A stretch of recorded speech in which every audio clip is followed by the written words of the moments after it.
Hi hello everyone. एक बार फिर से मैथ्स की क्लास में हम मिलते हैं। तो आज के जो हमारे क्वेश्चन हैं वो थोड़े और अच्छे लेवल के हैं जो मैंने पहले वीडियो बनाई है। अगर आपने वो नहीं देखी है तो प्लीज़ जाकर उस वीडियो को देखिए, ताकि आपको शॉर्ट ट्रिक्स और फॉर्मूलेज ये सब आपको पता हो जाए और आप इजीली मैथ्स को कर पाएँ। राइट, तो मैथ्स के कुछ ऐसे क्वेश्चंस होते हैं जिनको हम बहुत इजीली सॉल्व कर सकते हैं अगर हमें ये ट्रिक्स याद रहीं तो नेक्स्ट ट्रिक की बात करते हैं। क्या लिखा हुआ है, कहता है एक समानांतर श्रेणी। समानांतर तो आप सभी समझ रहे होंगे भाई, समान अंतर जिसमें हो। तो ऐसी कोई भी श्रेणी, श्रृंखला या सीक्वेंस में अगर पद दिए गए हैं, नंबर दिए गए हैं, तो उनकी संख्या 9 है। 9 किसकी संख्या है? 9 संख्या है उन पदों की। पद क्या होते हैं? जैसे कि समान समानांतर का है, जैसे 5 हो गया। 5 के बाद समानांतर अगर हम 2 का रख ले, 7 हो गया। 7 के बाद 9 हो गया। 9 के बाद हमने क्या कहा कि ये 11 हो जाएगा। 11 के बाद 13, 13 के बाद 14। ऐसे ही क्या होता है, ये नंबर्स आगे बढ़ते जाते हैं। तो आपको एग्जाम में ऐसे ही नंबर्स आपको मिलते रहेंगे। तो समानांतर यानी एक बराबर अंतर पर चलने वाली श्रेणी। तो क्या क्वेश्चन कहता है? क्वेश्चन कहता है कि पहला जो पद है आपका वो है 7। 7 यानी 7। पहला जो पद है वो है 7, और इसी तरीके से कोई अंतर दिया हुआ है, और लास्ट वाला आपका पद है 55। ठीक है, 55। और इन सारे पदों को मिलाकर संख्या होती है 9। तो हम कैसे बताएंगे कि इनका योग क्या होगा, इनका टोटल क्या होगा? टोटल निकालने के लिए क्या करेंगे, जो हमारा n पार्ट है यानी ये 9, तो 9/2 जितने n यानी नंबर्स दिए हुए हैं, इनटू a। a यानी पहला पद, l यानी लास्ट वाला पद। तो a प्लस l। ठीक, यहाँ पर क्या दिया हुआ, यहाँ पर लिखा हुआ है, थोड़ा इसको क्लीन कर देते हैं। यहाँ लिखा हुआ है पहला पद क्या होता है 7, तो हम क्या लिखेंगे 9/2 इंटू 7 प्लस 55 क्या आ जाएगा। तो अब इसे सॉल्व कर लीजिए, इजीली आपका आंसर आ जाएगा। सॉल्व करने का तरीका भी हम आपको बता देते हैं। पहले आप इसको ऐड कर लीजिए, राइट, या फिर आप पहले डिवाइड कर लीजिए, जो भी आपको इजी लगे आप वो कर सकते हैं, राइट। तो इसको बस आपको मल्टीप्लाई करना है, 9/2 कर देना, जहाँ पर 9 क्या है हमारा, n यानी पदों की संख्या। ओके, नेक्स्ट क्वेश्चन की ओर बढ़ते हैं। नेक्स्ट क्वेश्चन हमारा क्या कहता है, तो नेक्स्ट क्वेश्चन हमारा कहता है कि हमेशा, ये देखिए नेक्स्ट क्वेश्चन या नेक्स्ट ट्रिक हमारी क्या कहती है कि 1 से 100 तक के मध्य अभाज्य युग्मों की संख्या क्या है।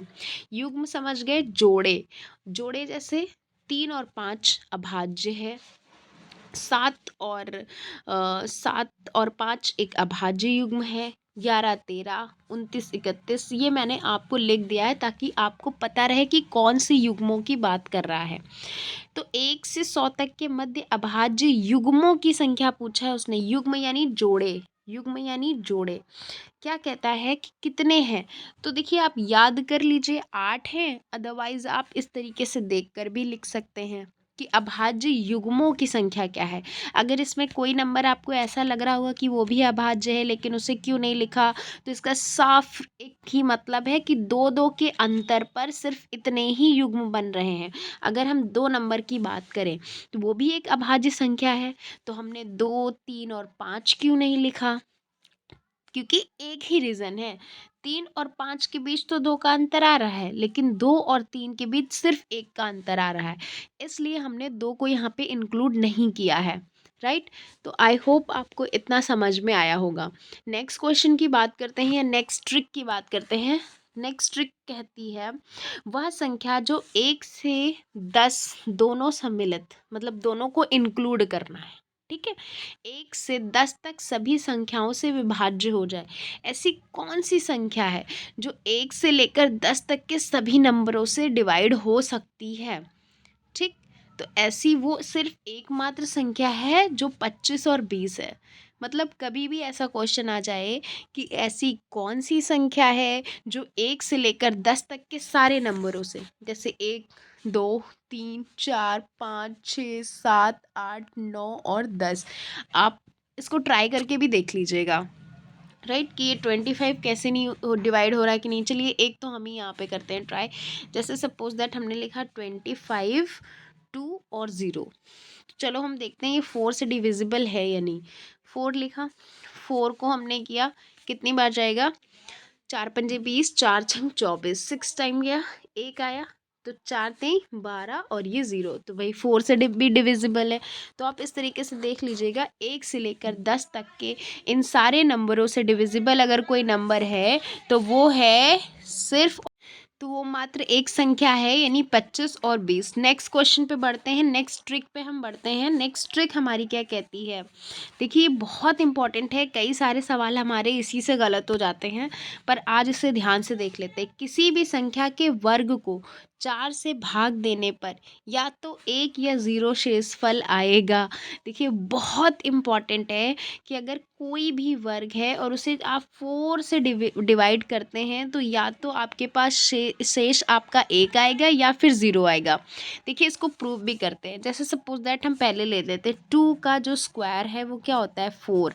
4 को अगर 4 से डिविजिबल करेंगे तो 1 आएगा, राइट।